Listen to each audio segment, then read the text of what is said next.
Hello दोस्तों। तो आज आरसीसी का यूनिट 6 फ्लेंज बीम और टी बीम देखते हैं इसको, और इसके आगे यह देखने के बाद हम न्यूमेरिकल भी बनाएंगे। तो टी बीम किसे कहते हैं? तो यहाँ जो लिखा हुआ है, द कॉम्बिनेशन ऑफ फ्लेंज और ये क्या है, वेव है। इसको हम फ्लेंज कहते हैं और इसको वेव या रीव कहते हैं, डिनोट करते हैं इसको, मतलब इसका नेमिंग है। और यहाँ से एक सेक्शन ले लेते हैं तो आपको दिखेगा T beam, exact T beam जैसा। तो यहाँ देखिए टी बीम है ही, इसको और इसको जब इस सेक्शन को यहाँ से और यहाँ से कट करेंगे तो हमें ये जस्ट टी साइज दिखेगा, जो यहाँ देखिए टी बीम बन गया है। और इसको फ्लेंज कहते हैं, इसको वेव या रीव कहते हैं, इसका नेमिंग है। और इसको विड्थ ऑफ वेव कहते हैं, विड्थ ऑफ फ्लेंज, और इसको डेप्थ ऑफ फ्लेंज यहाँ से यहाँ तक, और इसको depth of wave, width of wave इसको कहते हैं, जो ये वेव है। और यहाँ से यहाँ तक जो हुआ ओवरऑल डेप्थ होगा, यानी depth of flange plus depth of wave. तो इसको देख लेते हैं। और इसको क्या है, टी बीम क्या होता है? टी बीम यानी T beam is a combination of flange and wave और रीव, ये दोनों का कॉम्बिनेशन होता है, जिसको हम टी बीम कहते हैं। तो देख ले कंपोनेंट है क्या है, और डिनोट करते हैं किस किस कंपोनेंट को हम किससे डिनोट करते हैं? तो बी एफ मतलब width of flange, D F depth of flange, B W यानी विड्थ ऑफ वेव या रीव जिसको कहते हैं, डी डब्ल्यू से डेप्थ ऑफ फ्लेंज या रीव, और कैपिटल जो डी है ओवरऑल डेप्थ होगा, जो depth of flange plus depth of wave से इसको डिनोट करते हैं। और क्या यहाँ देखते हैं थिकनेस ऑफ फ्लेंज या डेप्थ ऑफ फ्लेंज क्या होता है। थिकनेस ऑफ फ्लेंज या डेप्थ ऑफ फ्लेंज क्या होता है, यानी DF. Thickness of flange should be equal to thickness of slab या और ओवरऑल डेप्थ ऑफ, मतलब थिकनेस ऑफ स्लैब हम उसे कहते हैं जो इक्वल टू होता है थिकनेस ऑफ स्लैब या ओवरऑल डेप्थ का जो स्लैब होता है उसके इक्वल होता है, उसको डेप्थ ऑफ मतलब थिकनेस ऑफ फ्लेंज कहते हैं। और विड्थ ऑफ वेव किससे कहते हैं? बी डब्ल्यू से डिनोट करते हैं। It's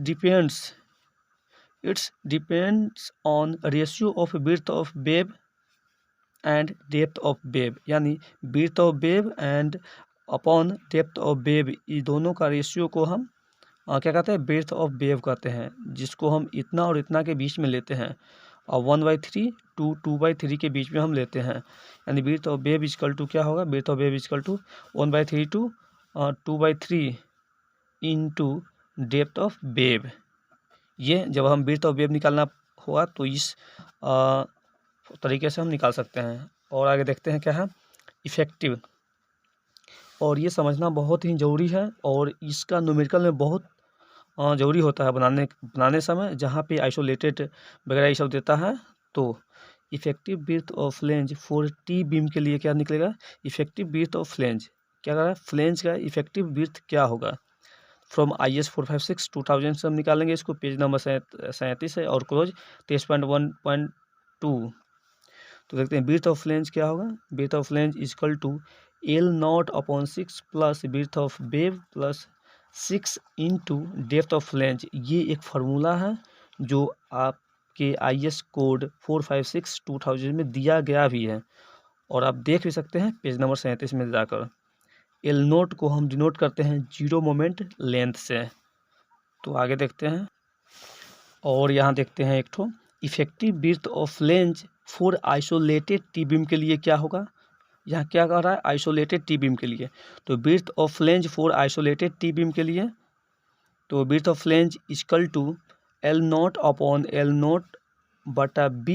plus 4 plus width of wave. ये फार्मूला है, ये भी IS कोड 456 2000 में दिया गया है। जो L0 को हम 0 मोमेंट लेंथ से डिनोट करते हैं, B equal to actual width of flange होगा, जो फ्लेंज का एक्चुअल विड्थ होगा वही B होगा। इसको हम कैपिटल B या स्मॉल b से भी डिनोट कर सकते हैं।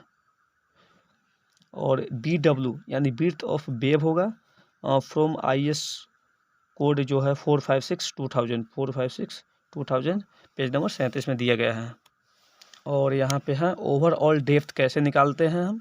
तो देखिए इसमें, it is a vertical distance between top of flange to the bottom of web या रीब, यानी क्या कर रहा है, वर्टिकल डिस्टेंस, जो वर्टिकल डिस्टेंस होगा बिटवीन किसके किसके बीच में, तो फ्लेंज टू द बॉटम, यानी फ्लेंज होगा और बॉटम का बीच का जो डिस्टेंस होगा वही ओवरऑल डेप्थ कहलाएगा।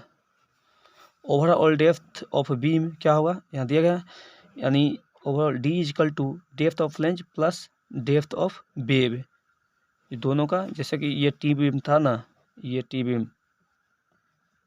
ये छोटा सा जस्ट आपको समझाने के लिए बता रहे हैं, और इसका जो डेप्थ होगा डेप्थ ऑफ फ्लेंज, और यहाँ से ये क्या हुआ, यहाँ से यहाँ तक डेप्थ ऑफ वेव हुआ, तो ये ओवरऑल डेप्थ जो निकालेंगे D equal to depth of flange plus depth of wave, ये दोनों होगा, यानी depth of flange plus depth of wave, ये दोनों होगा।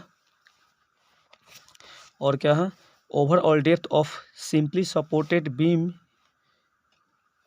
ओवरऑल डेप्थ निकाल लेंगे जहाँ सिंपली सपोर्टेड बीम होगा तो क्या होगा, तो सिंपली सपोर्टेड बीम के लिए जो होगा ओवरऑल डेप्थ वो 1/12 टू 1/15 ऑफ स्पान, स्पान का जो भी स्पान दिया रहेगा उसका 1/12 टू 1/15 होगा।